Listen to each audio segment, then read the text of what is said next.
Welcome to another Founder Wisdom Pod with John Chaimanis. He is co-founder and managing director at Kendall Sustainable Infrastructure. So we're going to talk about energy and capital and generation, renewable generation assets, water assets, which is also interesting, caught my attention. Really excited to get into that one. ESG, leadership, infrastructure, everything in between. This podcast is brought to you by podpire.com. If you want to start, scale, be invited to a podcast or get sponsors on your own podcast, this is the way to go. Podcasts are quite amazing. You can learn from them. You can meet people like John, network with them, grow your network as well. Because these podcasts, they do generate leads and clients. They're quite amazing. So podpire.com if you want my help to do that. John, welcome to the pod. Can you tell us a bit more about yourself and about Kendall Sustainable Infrastructure? Thanks, Charles. Glad to be here. Thanks so much for inviting me. Yeah. So I'm the co-founder, managing director, Kendall Sustainable Infrastructure. We are a 10-year-old organization, and we are a private equity firm that is focused on financing primarily the energy transition. We are an infrastructure investor, so we are not backing companies or startups, but truly we are real asset-based, cash flow intensive assets with a large capital cost, very regular cash distributions, and a long useful life. Today, we have about 350 million assets under management. We've invested in 110 megawatts of solar projects, and that's roughly about 85 projects. That is a big number right there. What does a project, let's start with that.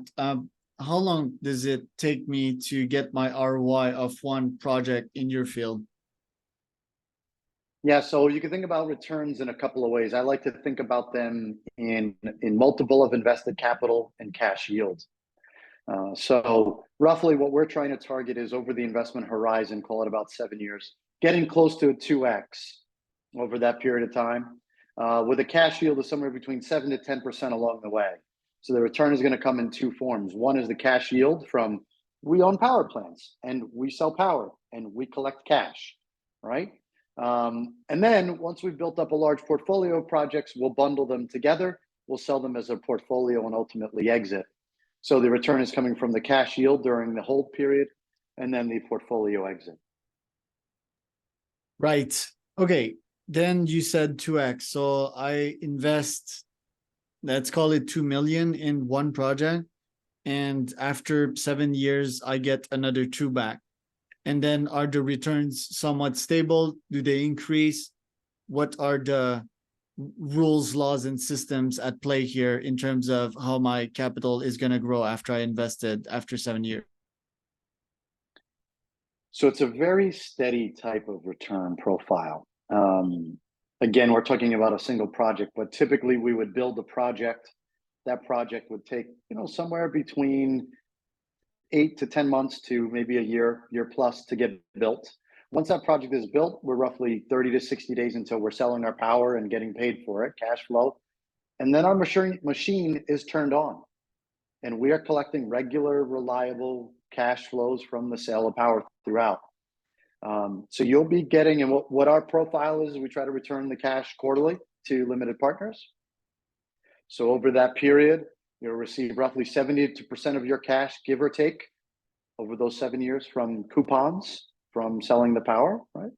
And then the remainder, a little bit over 1x, will come from the portfolio exit. It's a very reliable cash flow profile. You're not seeing, a hockey stick curve growth, right? We're not doing that. We're not backing startups that may set the world on fire or may blow up. We're building machines that work. We're selling power in reliable established markets. And, we're just sort of, reliable. You could think of it as like people used to think of utilities in the past. They just, send out a regular dividend. We're just a private company that's doing that right now.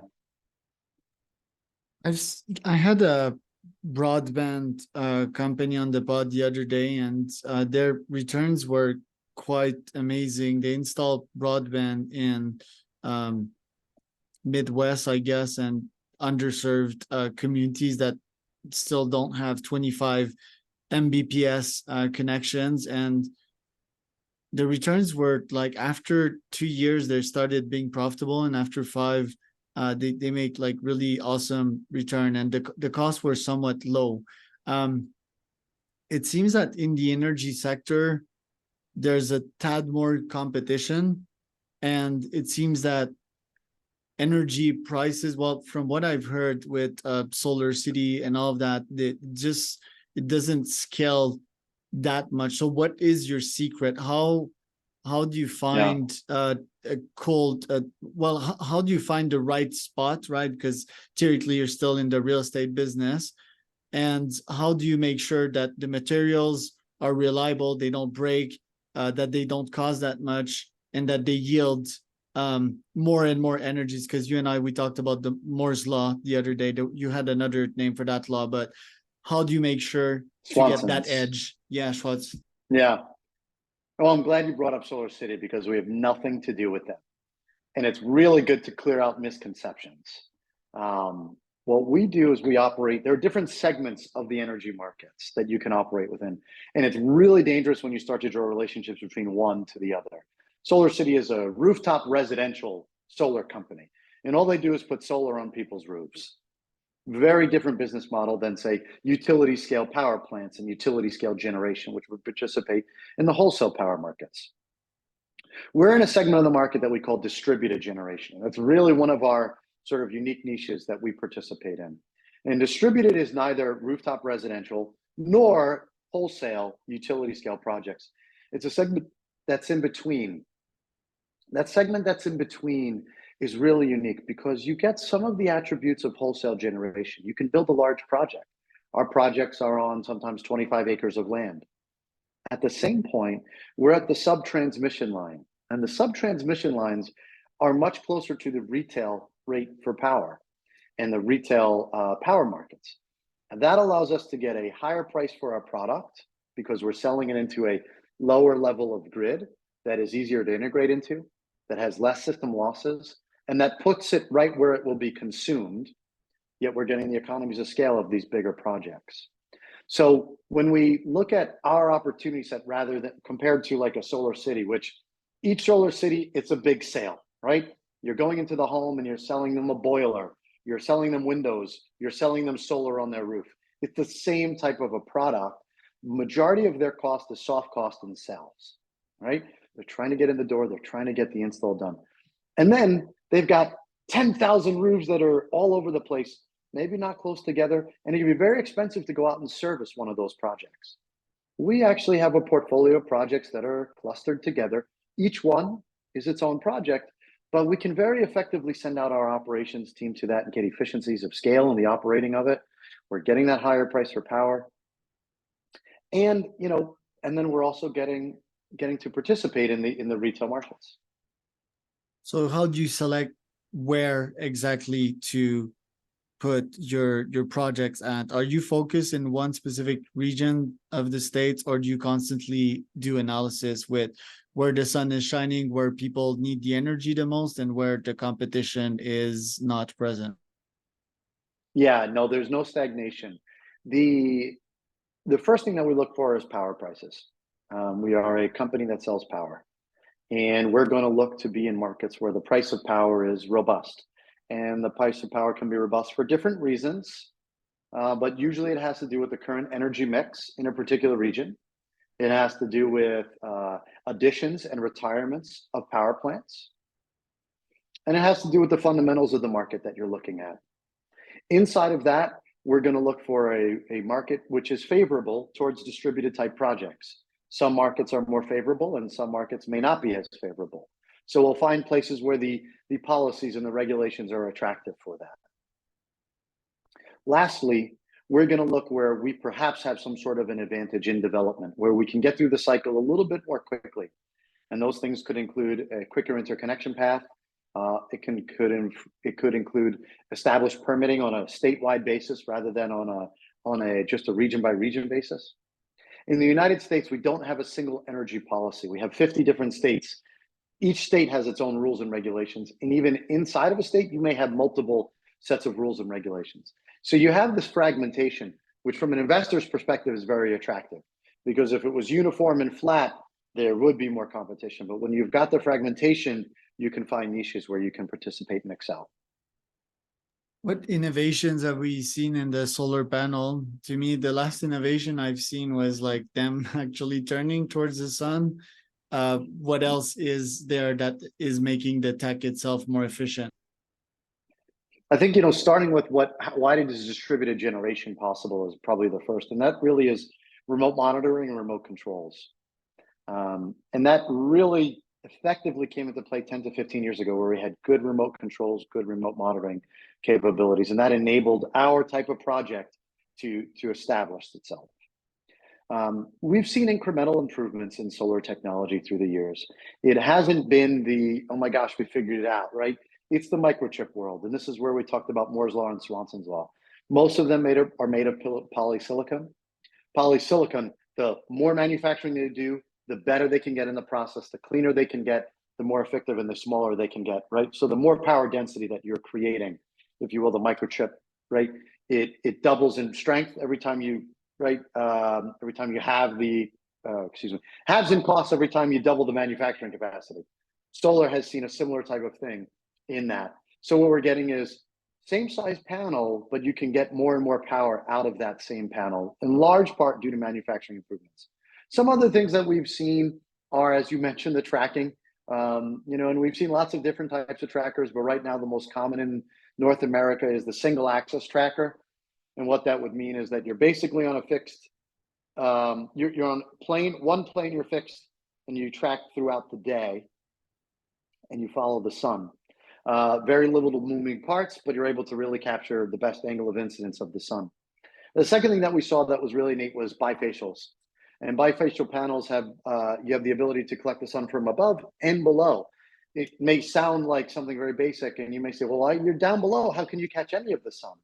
Well, there's actually a lot of reflectivity on the ground. And in fact, in winter climates where there's snow on the ground, you could get a pretty good pickup in the winter, even when you're getting snow on top of your panels. So that's been a neat advantage that we've seen. How do you get your investors to invest in you? I see Prudential here, big investment. So how do you hook them up?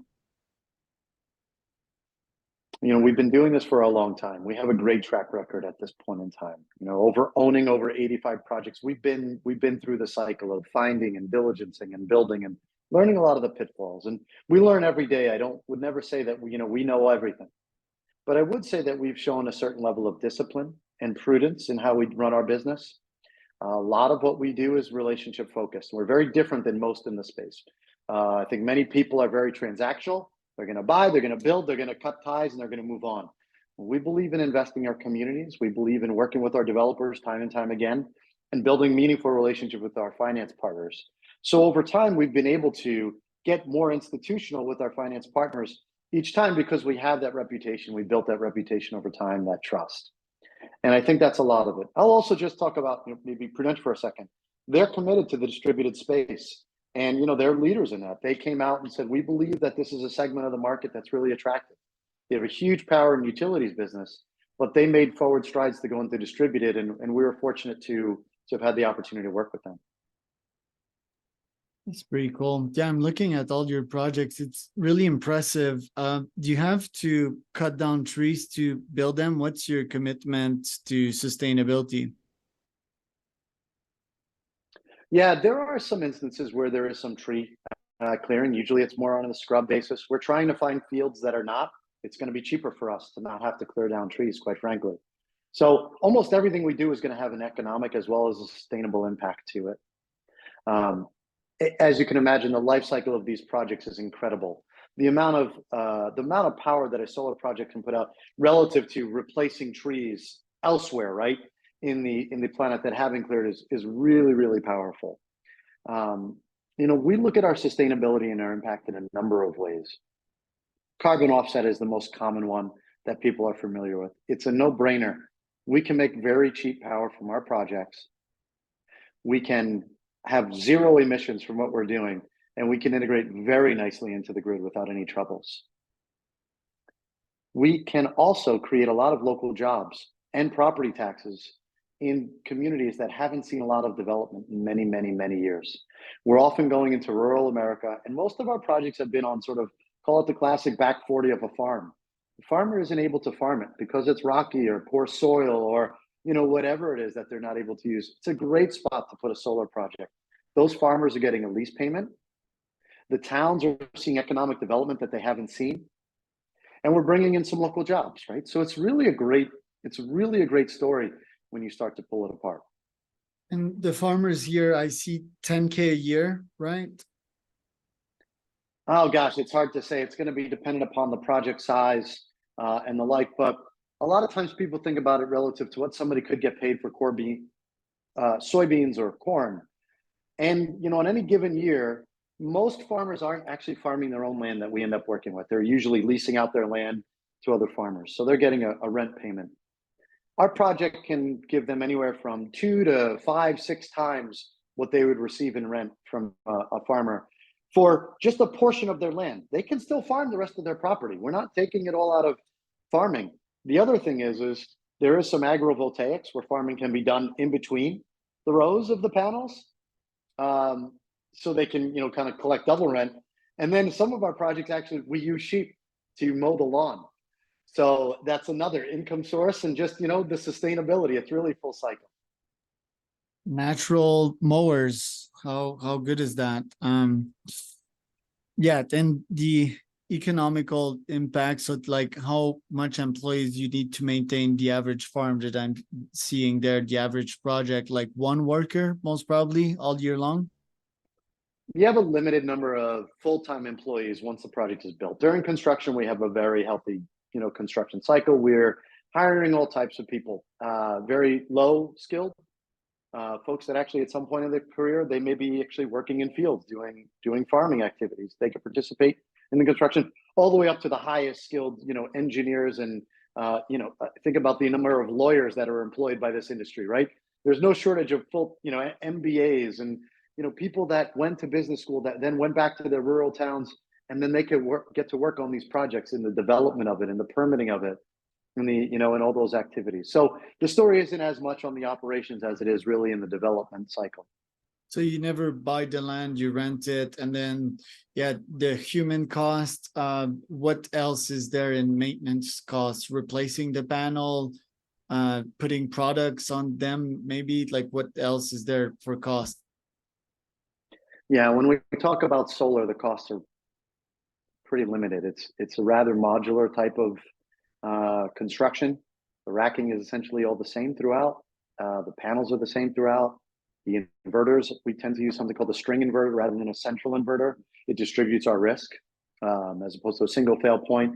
Maybe we have 30 different inverters on the site. So we do periodic maintenance. Sometimes a panel gets broken. We just pull it out. Maybe an inverter goes and we send it back, and oftentimes it's replaced under warranty during the first 8, 10, 15 years. We just swap that in and swap that out. Mowing is a regular cost, some maintenance. Most of our projects are not in climates where we're doing washing, although we do have a project in California where we do periodically wash those panels. That's pretty much the extent of it. We've had other things, extenuating things that have occurred, but for the most part, your regular maintenance is, you try to do preventive maintenance twice a year. You make sure that all your equipment is in good, safe working order. And that's really where we're incurring most of the cost, is in the preventative maintenance. For mowing, couldn't a bot do that? In theory, I think there are a couple of companies that are trying to put that out. Yeah, there are a couple of companies that are out there that are trying to commercialize it. To be honest, we haven't seen bot mowing become the new sort of standard. I think if the cost and the proof was out there, it would be adopted. I will say, it's a great question. One of the bigger improvements that I think would cut costs out of solar would be using bots to install. Right, you'd eliminate a lot of the labor. It'd be pretty hard though, no? Like that'd be somewhat more complex than lawnmowers, which are pretty much already there. But who knows? Drones also to like supervise and make sure that everything's fine, and auto spots the breakpoints with thermal vision. They could also see the ones that are not working right. That'd be smart. we're using a lot of smart technology that way. Of course, we use drones when we do our preventative maintenance. We're flying them up. We are looking for hotspots. We're looking for fail points. Looking for unproductive panels. Those are all being employed very actively. I have a question though on the supplier of these panels. So I've spent some time in Hong Kong and Philippines when it was all super trendy. In Philippines, it was funny because it was all like call center to sell these solar panels. And in Hong Kong, if you pass the river, you went to Shenzhen, where most of these are produced. I also went to Guangzhou and the Canton Fair. Saw a bunch of those. So how did you, and I was in LED back in these days, I was selling LED lights for my first mentor. It was a long time ago. How do you select your supplier and how do you make sure that they are more performant than the next guy? Great question. In many regards, some people think of solar panels as even commoditized at this moment in time. It's not an overly complex manufacturing process. You can source a lot of the materials. You can source your wafers, which is a major component. So then it becomes an assembly. We don't believe that they are commodities, and we believe that who you do business with matters. It is one of the things that separates us, and it's really been very advantageous to us throughout the years. We're looking for partners that are looking for a relationship and that want to support our projects and us long term. And that means sometimes give and take. Sometimes we may pay a little bit more of a premium than we could go out in the open market and buy the cheapest panel for. But the expectation is that on a certain project, if it's a little bit more competitive, we might get that penny back from our supplier because we're a good, reliable, we pay on time, we follow through with our contracts. It's a symbiosis, it's a mutual relationship. We have historically been thoughtful about where we supply, what country risk that we take on when we're doing business. Through the years, we've worked with a number of Japanese and Korean manufacturers, particularly because we found that those type of organizations that we've dealt with were more likely to respect the contracts that we were using. And maybe some other countries aren't as apt to respect contracts or to follow through on contracts when market changes. And that's served us very, very well, because if you're familiar with the module market, which it sounds like you are, it goes up and it goes down. It's not just a straight linear curve, right? There are supply demand, there are tariffs that have been out and in effect and come and gone. And we've seen lots of different market conditions. So having those meaningful relationships has helped us quite a bit through the years. Last question. I see that you're an adjunct professor at Babson. How do you juggle with that other responsibility of yours, and what do you have to tell to your entrepreneurship students? I think what I tell my entrepreneurship students is, there's a lot of people that like to dream about success, and there are very few that go out and just do it. And if you really are passionate about something, you got to just go do it. The other thing is, and we all know this, but it's all about failures. Life isn't about succeeding. Life is about getting up once you're fallen, and once you failed. So those are the two lessons I give. As far as the teaching, I love it. It's so rewarding. Students today are so empowered with knowledge that we didn't even have in our day the access to. So it's really just enriching to see students today think and question and challenge and learn. So I teach a class on financing sustainability, and we look at everything from IPOs and corporate valuations to new incoming technologies, electric planes, for example, electric air flight, right? And we look at all the business cases of every single one of these and piece it apart from a hardcore finance perspective. So, what I do, what I've been fortunate enough to do with my career is find a meaningful path where I'm actually making impact, and I'm using hardcore finance and, in a very competitive type of environment where the negotiations are serious, where, the application of capital finance is absolutely imperative to outstanding returns. And, it's just a great outcome. So teaching is a joy, and if anybody gets the opportunity, I would recommend it to them. So what are your top 3 goals for this year to finish this pod off? Top 3 goals for this year. We will close our third fund in excess of 180 million. We will be materially upon the way of deploying that, and we will be adding additional technologies to our belt. So solar is something that we've been doing a lot of. Storage is something that we've been spending a lot of effort on, trying to make the economic case for. And there are a lot of storage projects out there, and a lot of them are pilots, and a lot of them had sort of programs that they were a part of. So we're looking for ways to make them the most economical and attractive as possible. So that's our objective by the end of this year. Last question, I promise. What does a day-to-day look like real quick? Like any habits that you can highlight that make you highly productive and or happy? Yeah. We have a daily meeting, and I wasn't ever sure that I'd have a daily meeting in our business, but we've created a very effective situation where everybody comes prepared with their top objectives for the day. We focus on priorities and helping people manage their priorities. Number 2, answering questions where we can and unlocking log jams in a very quick and efficient manner, where we can make something like 60 decisions within an hour, because we're just banging through them, where otherwise it would take a very long time to do that. And then we're allocating resources. And I think that's really created for our organization an incredible amount of throughput. You think about our organization, we own 110 megawatts. Let's talk to an organization that has 300 megawatts that they own. We're about a 12-person organization. They're a 100-person organization. We're putting through the same amount of work, and we're 1/10 their size. And I think a lot of that has to do with our efficiency inside of it. That's one of our really, that's our atomic habits. So I think that's probably, yeah. Where can people find out more about you? Yeah. We're active on LinkedIn. You could find my profile on LinkedIn. Obviously, our website, kendallsustainableinfrastructure.com. We're out there. And, I've been on a handful of podcasts like this one, Charles. It's been a real pleasure being on here. A couple in the energy industry. So, those are some good places to hear some of my thoughts.